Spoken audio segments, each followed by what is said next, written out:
Mi nombre es Roberto Valenzuela, y esta es la historia de cómo el mar, nuestro mar mexicano, le dio una lección a la soberbia extranjera.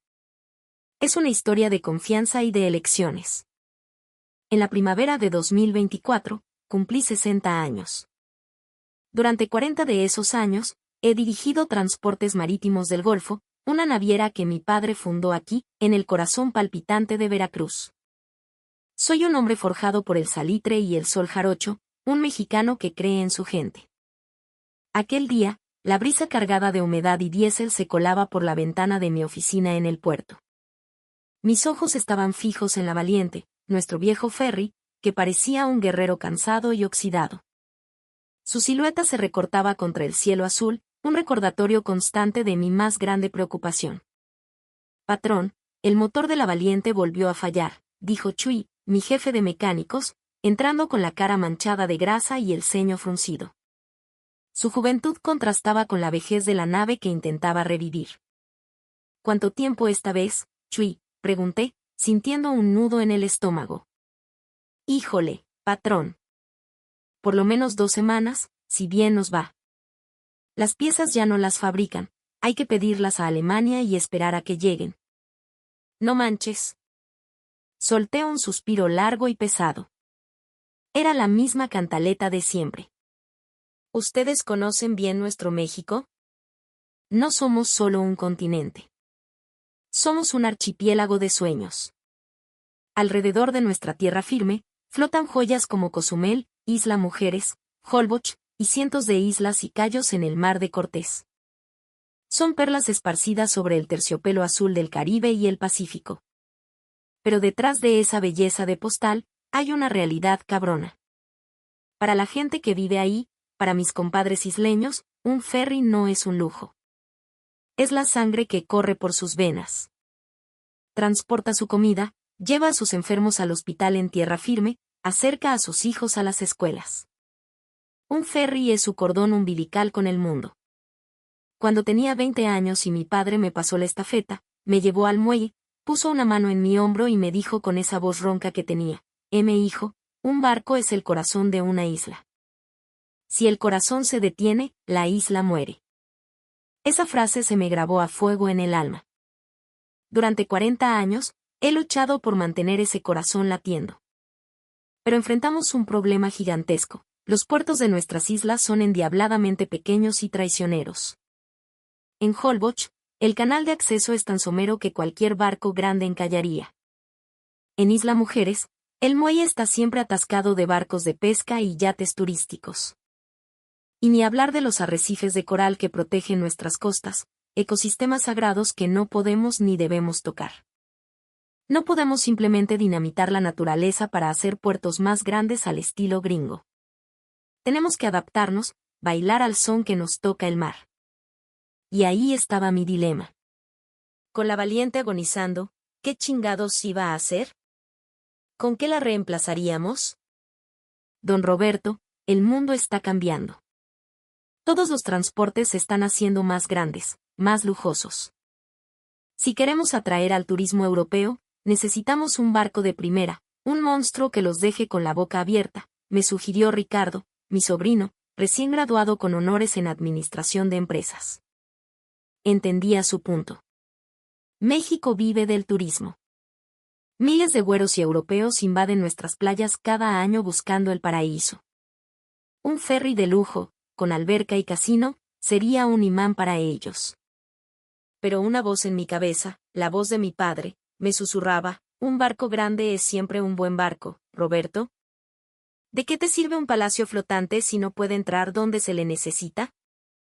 ¿Qué valor tiene si una marejada lo vuelca como si fuera de papel? Miré por la ventana. Más allá del bullicio del puerto de Veracruz, el Golfo de México se extendía como una promesa infinita. Y en esa inmensidad, había islas. Y en esas islas, había gente. Gente que esperaba. ¿Lujo ostentoso o funcionalidad a toda madre? Esa decisión definiría no solo el futuro de mi compañía, sino el destino de miles de mexicanos. En la primavera de 2024, no tenía ni la más remota idea de la respuesta. Pero estaba a punto de llegar, y de una forma que jamás hubiera imaginado. En abril de ese año, 2 propuestas aterrizaron en mi escritorio. La primera venía del otro lado del Atlántico. Signore Valenzuela, es un inmenso placer, dijo el hombre que apareció en mi oficina. Se llamaba Giovanni, un representante de un astillero italiano de renombre. Cincuentón, traje de lino impecable, cabello peinado hacia atrás con una cantidad industrial de gel y esa sonrisa condescendiente de quien se cree el rey del mundo. Desplegó sobre mi mesa un catálogo encuadernado en piel que olía a dinero. Permítame presentarle, el gigante de Europa. Al abrirlo, se me fue el aliento. Era una bestia. 185 metros de eslora, capacidad para 2.200 pasajeros y 380 vehículos. Un casco blanco y puro, cubiertas de observación acristaladas, restaurantes con estrellas Michelin, un spa, un casino, la última maravilla de la ingeniería naval, votado ese mismo año. El precio, $100 millones. Unos 2.000 millones de pesos. Este, mi querido Signore Roberto, será el ferry más hermoso del Caribe. Somos los constructores de barcos de pasajeros más grandes del mundo. Esta nave va a revolucionar el turismo en su pequeño país, dijo, con un tono que me heló la sangre. Para ser honesto, me sentí tentado. ¿Qué digo tentado? Estaba deslumbrado. Con ese barco, la imagen de mi empresa se iría a las nubes. Los beneficios económicos podrían ser astronómicos. Ricardo, mi sobrino, casi lloraba de la emoción. Pero una semana después, recibí otra propuesta. Era de Astilleros de Veracruz, una empresa mexicana de toda la vida. Su representante, don Inocencio, a quien todos llamábamos Chencho, era la antítesis de Giovanni. Un viejito de unos 70 y tantos años, con la piel curtida por el sol, manos callosas de obrero y una camisa de trabajo humilde. Su catálogo era un folder delgado, sin adornos. Don Roberto, nosotros le proponemos, el Cincuate, dijo con una voz serena. Era un modelo diseñado exclusivamente para nuestras costas. 124 metros de eslora, 800 pasajeros, 120 vehículos. El precio, $20 millones. La quinta parte del monstruo italiano. Es muy chico, don Chencho, le dije, sin rodeos. Él asintió lentamente. Lo diseñamos así a propósito, patrón. Hay una buena razón para ello. Permítame explicarle. Justo en ese momento, una carcajada resonó en la puerta. ¡Ja! Scusi, scusi. Era Giovanni. Había regresado, supuestamente, a entregar unos documentos que había olvidado. Disculpen la interrupción, pero no pude evitar oírlo. ¿Un ferry, hecho en México? Miró de reojo el modesto folder de don Chencho y soltó una risita. Demasiado pequeño. Con eso no van a ninguna parte. No pueden competir. ¿800 pasajeros? El mío lleva 2.200. La escala, signore, la escala es todo. Don Chencho no dijo ni pío. Se quedó callado, mirando al italiano con sus ojos claros y profundos. Giovanni se giró hacia mí. Piénselo bien, signore Roberto. Nosotros somos los reyes del Mediterráneo. Toda Europa navega en nuestros barcos. Ustedes en México son una isla también, sí, pero su tecnología, sus conceptos de diseño, ¿cómo pueden compararse con los de Europa? Es imposible. Dicho esto, hizo una reverencia burlona y se fue. Me quedé mirando los dos catálogos. El palacio flotante de $100 millones contra el modesto barco de 20. Las palabras de Giovanni me habían picado el orgullo. Y si era honesto, me habían sembrado la duda. Quizás tenía razón. 2.200 contra 800. La diferencia era brutal. Para un país que quería crecer en el turismo, ¿no era el barco grande la única respuesta lógica? Esa noche no pude dormir. Lo que no sabía era que esa elección, ese dilema, estaba a punto de cambiar mi vida para siempre. Pasaron 2 semanas de insomnio y discusiones acaloradas con Ricardo. Yo no lograba decidirme. Entonces, llegó un sobre de astilleros de Veracruz. Tendremos una presentación técnica. Nos honraría contar con su presencia. No tenía muchas ganas de ir. La frase de Giovanni, demasiado pequeño, retumbaba en mi cabeza. Pero algo me carcomía por dentro. ¿Por qué don Chencho no se había defendido? ¿Era porque no podía o porque no lo creía necesario? Decidí ir. La reunión era en la sala de conferencias de un hotel del centro. Al entrar, vi a don Chencho de pie, solo, junto a una pantalla. Su cabello era completamente blanco, su rostro un mapa de arrugas, pero su mirada era de una claridad asombrosa. Don Roberto, qué bueno que vino, dijo, extendiendo su mano callosa. Mi nombre completo es Inocencio Cruz, pero todos me dicen Chencho. Tengo 72 años. Llevo desde los años 70, desde que el presidente Echeverría impulsó el desarrollo, diseñando barcos para las rutas de México. 50 años construyendo para nuestra gente. A pesar de su edad, se erguía con la firmeza de un roble. Hoy quiero explicarle por qué diseñamos este barco, continuó. En la pantalla apareció un mapa de México y sus islas. Don Roberto, nuestras aguas son de las más complejas del mundo. Tenemos las corrientes del Golfo, los arrecifes del Caribe, los vientos del norte que pegan con todo. Mis primeros diseños fueron para los barcos que iban a Cozumel. Aprendí a la mala. Los puertos de nuestras islas son angostos, las mareas cambian de repente, y los vientos te pueden arrastrar contra las rocas en un parpadeo. Los barcos grandes son inútiles aquí. Su voz era tranquila, pero cada palabra pesaba como un ancla. Por eso, no pensamos en construir el barco más grande, sino el barco que pudiera entrar en los puertos más cabrones. En la pantalla apareció el diseño de El Cincuate. El radio de giro de este barco es de 1.8 veces su eslora. 1.8 veces, interrumpí. Lo normal es 2.5. Exacto. Un barco de 124 metros normalmente necesita 310 metros para dar la vuelta. Este necesita solo 223. Puede girar casi sobre su propio eje. Me incliné hacia adelante, fascinado. ¿Y cómo lo lograron? Modificamos el diseño del timón y rediseñamos el casco desde cero. Nos tardamos 10 años. 10 años de pruebas y errores, solo para mejorar esa capacidad. 10 años, don Roberto. Cambió la diapositiva. Le instalamos 2 hélices de empuje lateral en la proa. Los famosos bow thrusters. Le permiten moverse de lado, como un cangrejo. Es indispensable para atracar en puertos donde no hay espacio ni para persignarse. Continuó, y su calado, es decir, la profundidad que necesita para no encallar, es de solo 5.2 metros. El barco italiano necesita 7.8 metros. El nuestro es 2.6 metros más bajo. Puede navegar por las aguas someras de la sonda de Campeche o acercarse a las playas de Holbox sin problemas. En mi mente desfilaron todos los puertos que conocía. El problema del sargazo en el Caribe, los muelles atestados de Isla Mujeres, la entrada traicionera a la laguna de Holbox. Todos eran un infierno para los barcos grandes. Don Chencho, pregunté, ¿por qué tomarse tantas molestias? Hacer barcos más grandes seguro les daría más lana, ¿no? El viejo sonrió con una dulzura infinita. Porque en las islas vive nuestra gente, patrón.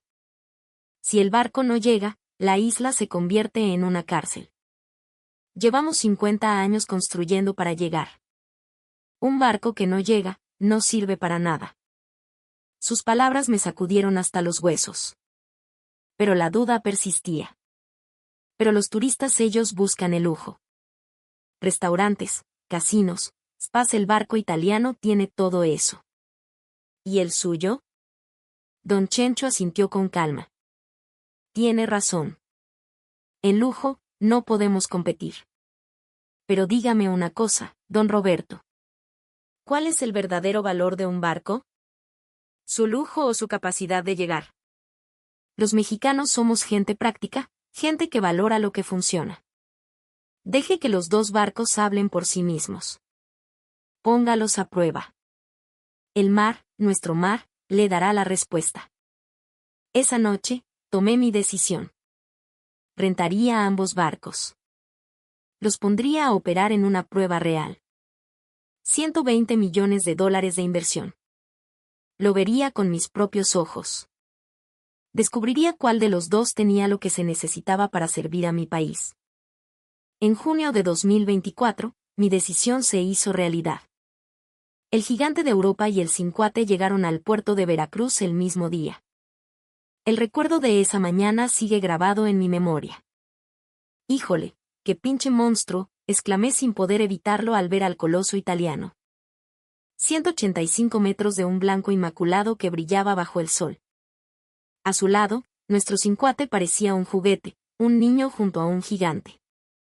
Giovanni se acercó a mí, hinchado de orgullo. ¿Qué le parece, signore Roberto? Este es el poder de la ingeniería europea. Comparado con el barquito mexicano no hay competencia, ¿verdad? Tenía razón. El impacto visual era abrumador. La gente que se había reunido en el malecón solo tenía ojos para el barco grande. Nadie le prestaba atención al nuestro. Pero la verdadera prueba estaba por comenzar. La primera misión, atracar en un puerto de alta dificultad que habíamos preparado para la prueba, un lugar ficticio que representaba los peores desafíos de nuestras costas. Lo llamamos Boca del Diablo, una ensenada en la costa de Quintana Roo, protegida por acantilados, con una entrada de solo 180 metros de ancho, flanqueada por arrecifes de coral afilados como navajas. Observen la maestría de la navegación moderna, proclamó Giovanni por un altavoz. El gigantesco casco se aproximó lentamente a la ensenada. El rugido de sus motores retumbaba contra las paredes de roca. Sin embargo, el problema fue evidente de inmediato. Capitán, no hay espacio para virar. Repito, no hay espacio, llegó la voz angustiada por la radio.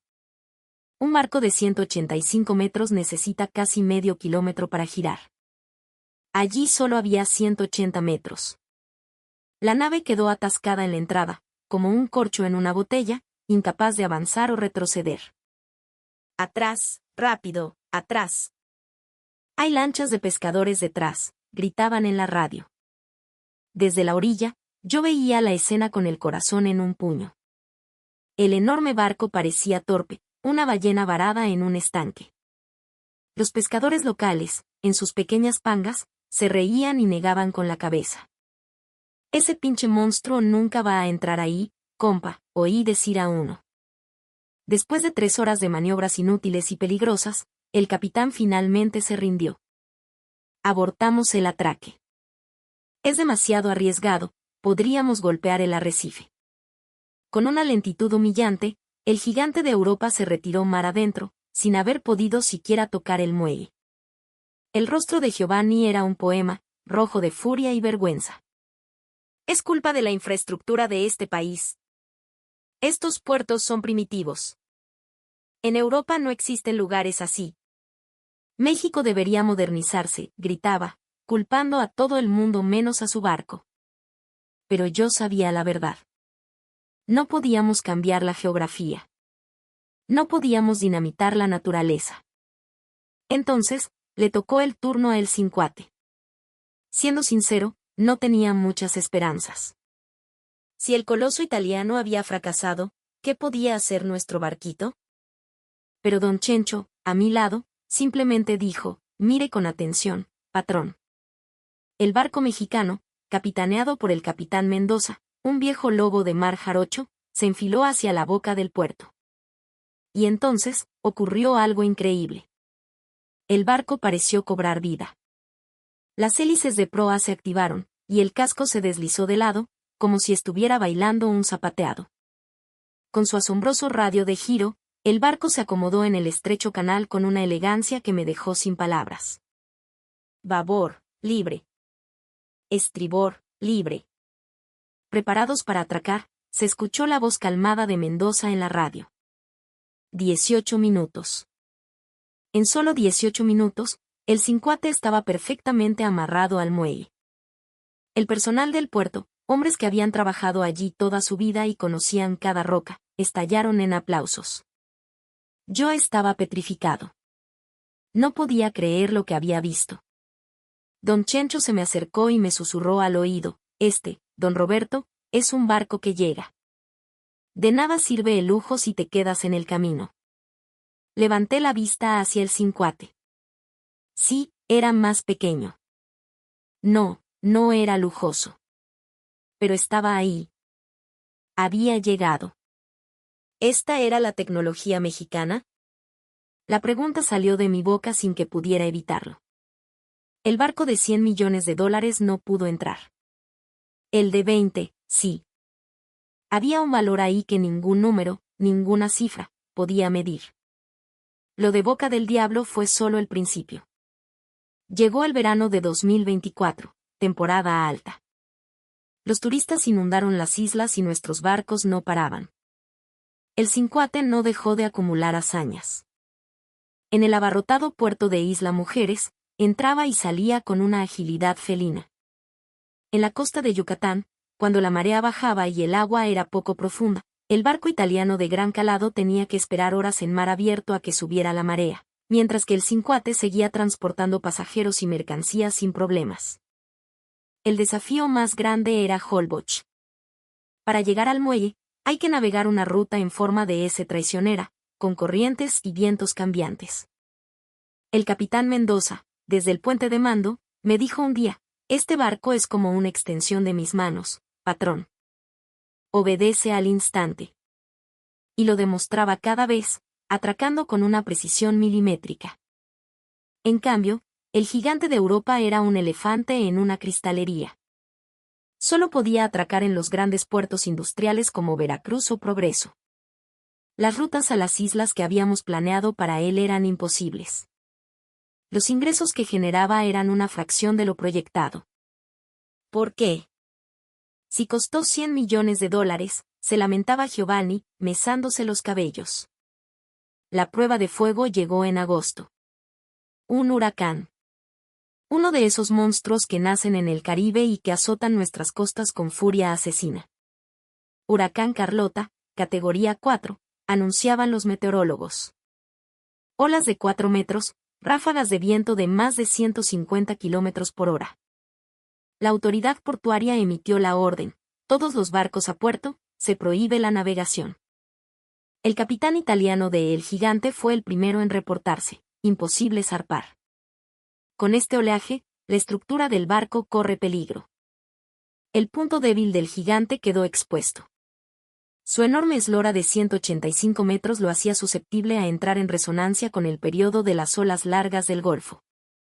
Si el ritmo de las olas coincidía con el ritmo de balanceo del barco, el movimiento se amplificaba hasta el punto de poder volcarlo. Justo en ese momento, la radio cobró vida. Aquí, el Cincuate, capitán Mendoza al habla. Solicitamos permiso para zarpar. ¿Está usted loco, capitán?, gritó el controlador del puerto. ¿Qué no ve el infierno que hay afuera? Recibimos una llamada de emergencia de la clínica de Isla Mujeres, respondió Mendoza con una calma glacial. Hay 3 recién nacidos en incubadoras y un paciente grave que necesita diálisis. Si no los trasladamos a Cancún antes de mañana, no la cuentan. El generador de la clínica está fallando. Mi corazón dio un vuelco. Para un isleño, un ferry es un hospital, una ambulancia, la última esperanza. Voy a salir, dijo Mendoza, su voz firme como una roca. Y sin esperar respuesta, el Cincuate se enfiló hacia el mar embravecido. Me quedé pegado a la radio, rezando a la Virgen de Guadalupe y a todos los santos del cielo. Las horas pasaban como una tortura. Olas de 4 metros, balanceo de 8 grados, el barco se mantiene estable, reportaba Mendoza. Viento de 25 nudos, navegamos sin problemas. Isla Mujeres a la vista, nos preparamos para entrar al puerto. Era increíble. En medio de esa tormenta apocalíptica, el barco mexicano se mantenía firme. A la mañana siguiente, el Cincuate regresó a puerto. El casco estaba magullado por los golpes de las olas, pero los pacientes estaban a salvo en el hospital de Cancún. Corrí a buscar a don Chencho. ¿Cómo es posible? ¿Por qué su barco pudo navegar y el italiano no? Él me miró con sus ojos sabios. No siempre lo más grande es lo mejor, patrón. Las olas tienen un ritmo, un periodo. Los barcos también. Si ambos ritmos coinciden, se produce la resonancia y el desastre. El barco de 185 metros entra en resonancia fácilmente con el oleaje de un huracán en el Golfo. Pero nuestro diseño, de 124 metros, fue calculado específicamente para evitar ese periodo de ola. Es física, don Roberto. Es conocimiento.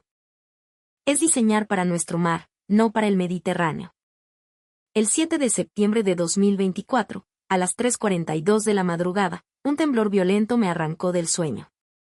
Un sismo. Me metí debajo de una mesa mientras los objetos de mi casa caían al suelo. Duró 30 segundos que parecieron una eternidad. Las noticias no tardaron en llegar. Terremoto de magnitud 7.1.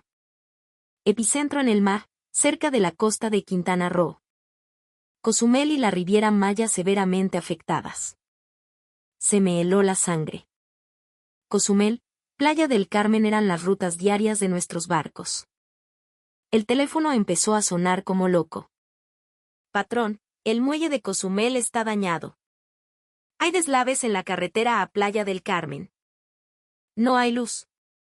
Faltan medicinas, falta agua, falta todo. Al amanecer, el panorama era desolador. El muelle principal de Cozumel se había derrumbado parcialmente. El fondo marino había cambiado, haciendo la navegación aún más peligrosa. El gobierno federal emitió una petición de emergencia. Don Roberto, necesitamos transportar ayuda a las islas de manera urgente. Medicinas, agua, generadores eléctricos. Es una carrera contra el tiempo. Llamé de inmediato al capitán italiano. ¿Puede zarpar, el gigante? La respuesta fue un golpe en el estómago. Imposible. Con el muelle dañado y el fondo marino alterado, es un suicidio. El calado de 7.8 metros no nos permite acercarnos. No podemos arriesgar un barco de $100 millones. El ferry más moderno y caro del mundo era un inútil pedazo de metal flotante en el momento de mayor necesidad. Llamé al capitán Mendoza. Mendoza, necesito pedirte algo imposible. Dígame, patrón, respondió su voz tranquila. ¿Puedes llevar ayuda a todas las zonas afectadas en menos de 72 horas? Hubo un silencio al otro lado de la línea. Era una misión suicida. 3 días de operación continua, sin descanso. Lo haré, dijo finalmente. Solo 2 palabras, pero cargadas con el peso de un juramento. Don Chencho dijo que este es un barco que llega. Y si él lo dijo, yo lo voy a cumplir. Esa misma tarde, el Cincuate zarpó de Veracruz. Iba cargado hasta el tope, 200 toneladas de medicinas, 500 de alimentos, 300 de agua y 50 generadores eléctricos. Día 1, Cozumel. El muelle estaba reducido a la mitad. Iniciando aproximación, reportó Mendoza. Usando las hélices laterales, el barco se movió con una precisión de centímetros, encajándose en el pequeño espacio disponible como una pieza de rompecabezas. Atraque exitoso. La gente en la isla, con lágrimas en los ojos, corrió a ayudar a descargar la esperanza. Día 2, la costa de la Riviera Maya. Pueblos enteros estaban sin electricidad. La prioridad eran los generadores. Gracias a su bajo calado, el Cincuate pudo evitar los posibles nuevos bancos de arena formados por el sismo y acercarse a pequeños muelles pesqueros. La energía volvió al hospital de Playa del Carmen. Las vidas de los pacientes que dependían de respiradores artificiales se salvaron. Día 3. Recorrió los pequeños cayos y comunidades aisladas, lugares a los que los grandes barcos turísticos nunca iban. Uno por uno, el Cincuate atracó, entregando vida. 72 horas después, el 10 de septiembre por la tarde, el barco regresó al puerto de Veracruz. Había recorrido más de 1.800 kilómetros, Entregado 2.400 toneladas de ayuda y auxiliado a más de 12.000 personas. Yo lo esperaba en el muelle. El casco estaba sucio, manchado de sal y óxido, pero a mis ojos parecía más sagrado que cualquier catedral. El capitán Mendoza bajó por la pasarela. Tenía los ojos inyectados en sangre, el rostro marcado por el agotamiento, pero su expresión era serena. Llegamos, patrón, dijo simplemente. En ese momento, sin importarme nada, rompí a llorar. Gracias, Mendoza, gracias. Don Chencho se acercó y puso una mano en mi hombro. Ahora lo entiende, don Roberto. Secándome las lágrimas, asentí. Este barco lleva vidas, Chencho. No lleva lujo, no lleva turistas adinerados. El verdadero valor de un barco es su capacidad de llegar. Es su corazón. Una semana después, Giovanni vino a mi oficina. Ya no había arrogancia en su mirada, solo una profunda vergüenza. Signore Roberto, me equivoqué. Vi las noticias. Ese barco mexicano salvó a miles de personas en 72 horas, mientras mi nave de $100 millones se quedaba aquí, oxidándose. Yo me burlé de él por ser pequeño, pero el único ridículo aquí soy yo. Giovanni, le dije. El lujo no es valor. Llegar a donde te necesitan, eso es valor. Llevaré esa lección de vuelta a Italia, contestó. Ese día, los tres, Giovanni, don Chencho y yo, nos dimos la mano frente al heroico y sucio Cincuate. En diciembre, visité los astilleros de Veracruz. Don Chencho me guió por las enormes instalaciones donde cientos de obreros mexicanos trabajaban con un fervor contagioso. Aquí es donde empieza todo, patrón, me dijo. Me presentó a un joven ingeniero de 28 años. Este es el ingeniero Morales. Él diseñó parte del casco. El joven me miró con los ojos brillantes. Supe la historia del rescate. Me llenó de orgullo. Yo también quiero construir barcos como los que hace don Chencho. Barcos que de verdad ayuden a la gente. En ese momento, lo vi. Vi el alma de Hecho en México. No estaba en el brillo exterior, sino en la dedicación, en el ingenio y en el corazón puestos al servicio de nuestra gente. En la primavera de 2025, convoqué a una rueda de prensa. Anuncié que Transportes Marítimos del Golfo había encargado 3 nuevos barcos a astilleros de Veracruz. Una inversión de $60 millones. Un periodista preguntó, ¿por qué elegir los barcos mexicanos de 20 millones en lugar del italiano de 100? Lo miré fijamente y respondí con toda la convicción de mi alma, porque yo no elijo un precio. Elijo la confianza. El valor de un barco no está en su tamaño ni en su lujo, sino en su capacidad de llegar. Es la tecnología mexicana la que va a proteger el futuro de nuestras islas. En un rincón de la sala, don Chencho sonreía. Conectar islas, conectar corazones. Ese es nuestro trabajo, hijo. Las palabras de mi padre resonaron en mi cabeza. Es una lección que jamás olvidaré. Este verano, los nuevos barcos, orgullosamente hechos en Veracruz, navegarán por nuestros mares, llevando no solo carga y pasajeros, sino también el alma y el ingenio de México a